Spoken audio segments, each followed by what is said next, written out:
guys, and welcome to another episode of FPL A+. If you have not subscribed yet, and if you're new around here, please hit the subscribe button. And don't forget to follow us on Twitter at FPL_A+. Okay, so game week 32, just a brief recap. How did we do? So 56 points. Not really very happy about that, but it was okay. Compared to the average of 48, better than that without taking any hits. Strange enough, this season, the weeks where I've taken hits, I've actually done surprisingly much better, most cases. However, it's not always the case. So it was the low-scoring game week, and the main theme of it depends who you captained from the premium players. If you had Son, you would most likely have gotten a green arrow. I captained Kane. Unfortunately, didn't have Son, but to help mitigate some of the Son's points, I had Kulusevski. Otherwise, besides that, bits and pieces from a couple of players, nothing much to write about. But that was what was expected. So rank-wise, we are sitting at 86,000, slightly down from the previous game week, but still not too bad this time of the season, and still have 2 chips to play, bench boost as well as free hits. So a couple of double game weeks coming up, so lots can still happen. FPL A+, Junior, how did you do? Did you have Son in your team for game week 32? Yes, I did. Oh, well done, great. Did you captain him as well? Yes. Wow, fantastic. You must have then had a brilliant game week, eh? Yes, indeed. Okay, no, that's great. So proud of you, my son. Okay, so let's move over to the main feature for today.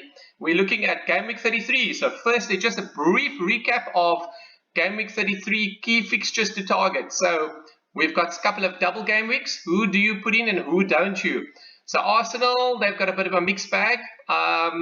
So I wouldn't really go crazy on getting in prioritizing Arsenal players, and they also don't look totally on form. But the Southampton fixture does give some potential opportunity there, and Chelsea, well, you never know.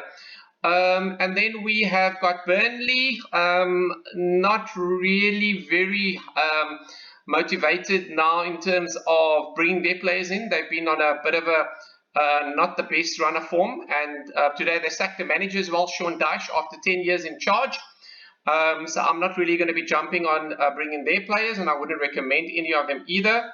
If you've got Weghorst or a Burnley defender, you probably leave for now, but I wouldn't say transfer any in.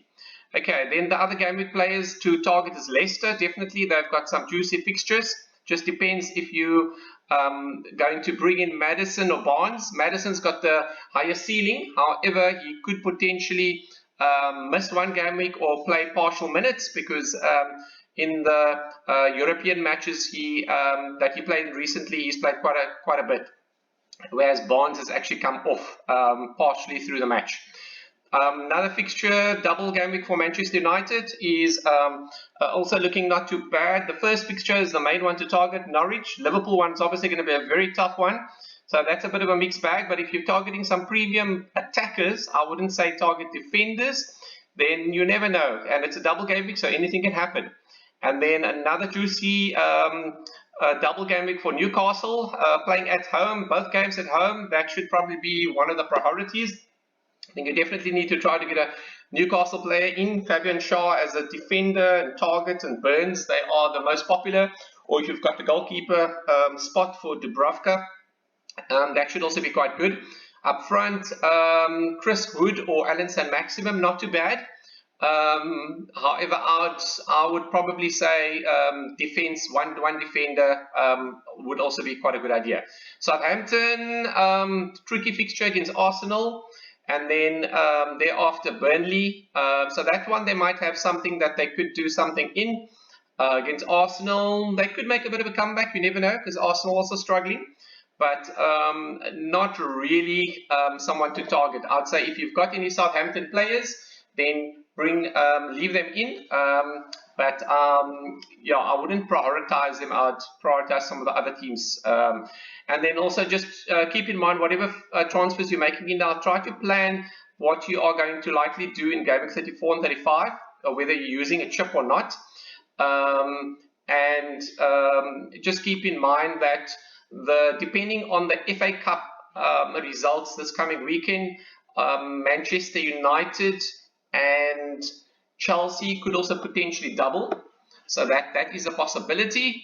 The other possibility, I believe, in Game Week 30, you've got in Game Week 35 that if Crystal Palace wins, then there is a chance that Palace and Aston Villa could have a double. So if you're looking at the more appetizing fixture, I'd say obviously that the premium fixtures for the premium teams such as Man United and Chelsea are probably more likely. So not a bad idea if you want to bring in a Man United player. Okay, so what's the plan for Game Week 33? So I've got to tell you guys, I have taken quite a bit of tinkering on my team, considering various options, and have sort of played around with various combinations, and I've done it via this app called planfpl.com, and by factoring in what I'm likely to do in subsequent game weeks, it's given me a bit better perspective. But I've got to just add a caveat that there is still one lingering doubt that I do have. I'll be discussing that. So basically, my intention is to play the bench boost chip. So as you can see, I've got 1, 2, 3 doublers on my bench, and then I've got a strong premium Chelsea defender James as well. So it makes sense to actually play him as well and play the bench boost. And then I have, if you look at the total doubles, I've got Ramsdale.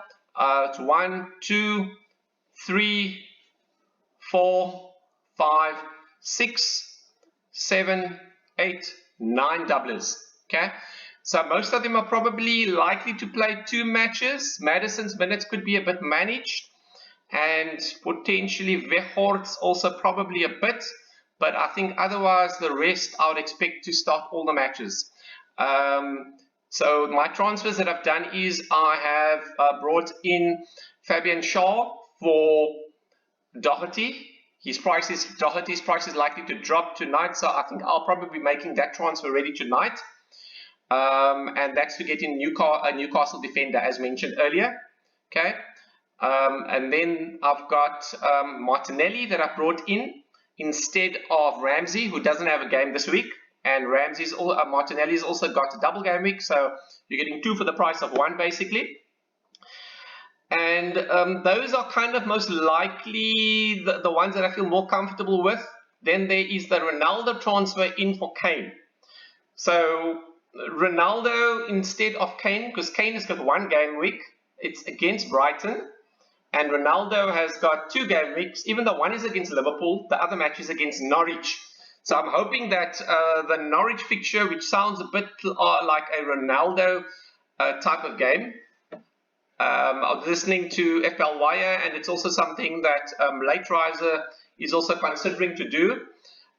So I also kind of like your style of play. Sometimes it's probably very much on the edge, but yeah, if you don't take the risk, you're not going to get the reward. So given that I'm playing bench boost, I think I'm kind of like managing the risk a bit. So it's a bit of a calculated risk, and by having 9 doublers, that should be more than the average. That also hopefully does potentially mitigate if there's a bit of variance between Ronaldo and Kane. So yeah, it is a bit of a tricky one because, to be honest, even though I'm a Manchester United fan, I do agree 100% that Harry Kane is a better option. But if there is more upside for the single game week, in the 1 game, that Ronaldo plays against Norwich, combined, can Ronaldo score more against Norwich than what Kane can score against Brighton? Yes, there is a chance. So, and then there is the Liverpool match, who says Ronaldo doesn't play that match and he doesn't score in the match against Liverpool. It's very possible that Ronaldo can score against Liverpool. So those are the 3 transfers. The other option I did consider was to keep Kane and then bring in another goalkeeper instead of Sanchez, who's got 2 tough fixtures. Bring in somebody like Schmeichel. But when I look at my subsequent plan, I don't have any plans for Schmeichel. So that's a bit of a tricky one, maybe a bit more of a luxury transfer. And also when Schmeichel does double, which is the same as Maddison, which is in game week 36, I've still got my free hit chip, so I can always bring him in on my free hit chip, and those are 2 easy fixtures. So I just thought it's better value to bring in a Ronaldo instead of Schmeichel, as Sanchez could still get bonus points against Tottenham and Manchester City. Hopefully it's not a negative score. And then also I'm kind of hoping that Kane blanks and Spurs blank, so that there is, well, I wouldn't mind if Kulusevski scores, but at least that'll help Sanchez's position. Okay, what do you think about that team, FPL A+ Junior? Does that look like a decent team? Yes, I think it's great. Okay, no, good. On paper, I think it looks like a good team. The other option that I could also consider is potentially bringing in Bruno Fernandes instead of Martinelli. However, to bring in a forward with the minimal budget that is left over, I can only afford a 6.4 million forward in place of Kane. Just a bit off Wood, who is about 6.7. And if I had to downgrade Shaw to a 4.1 million to make that up, I would need to downgrade Shaw to somebody like Armate. So I'm not so sure whether that is a good option. Let me know down in the comments below if you think Armate, Bruno and Wood is a better combination than Shaw, Martinelli and Ronaldo. Let me know which option do you prefer.